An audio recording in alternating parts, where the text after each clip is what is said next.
is the story of this fireplace? Oh, the story of this fireplace is really funny. You want to ask Grandma more about that. But Elizabeth and I drove a big old truck up to Michigan where we picked out the stones for the fireplace and brought them back here. And the builder who was doing our work for us refused to build the fireplace because the stones were Michigan stones, and he wasn't used to working with Michigan stones. And so his helper came by to see us later on and said he thought he could do it. A wonderful guy whose father was a preacher. And the two of them, older preacher, he must have been in his 70s, and his son came back and they built the fireplace. But actually, you could only put in one layer of stones at a time. And they would put in a layer of stones, and then they'd call for Grandma, and she'd come out and have them adjust them just so they looked the way she wanted them to. And then they'd have to wait until the next day and put another row in. And that way we built the fireplace. And they were so proud of it, we took their picture after. I don't know where that picture is, with Grandma, because it was Grandma and these two guys who built that wonderful fireplace with Liz's stones. Who builds the fire in this house? Who builds the fire? Well, obviously, it's Lyle and Grandpa.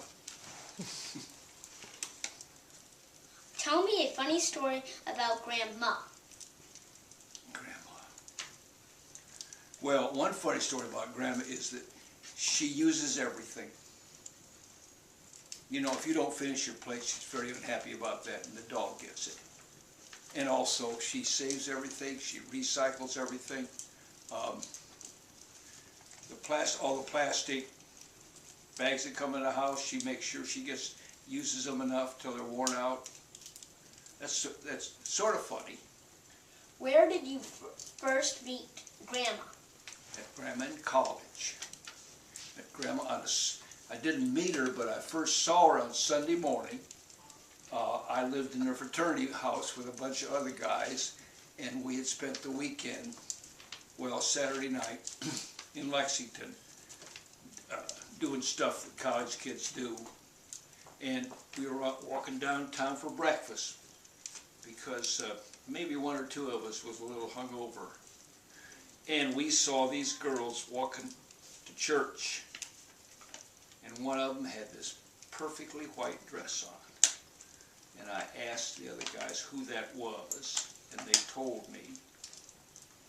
And from that point on, I worked around asking her out.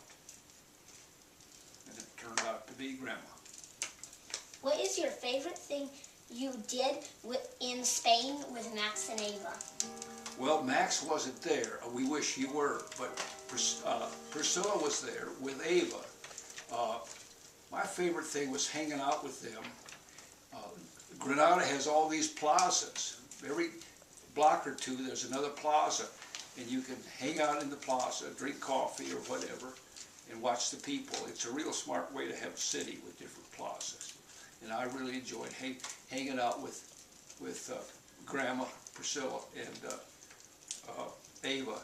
It was great to go to the Alhambra, which is this beautiful fortress and castle, but most of the fun was hanging out. There was one special place where we hung out and met the owner, who was a Muslim, and he told us about her, how every year he went back to, for their annual worship in the Middle East. That was fun. Can you interview me? Sure. Am I supposed to start now?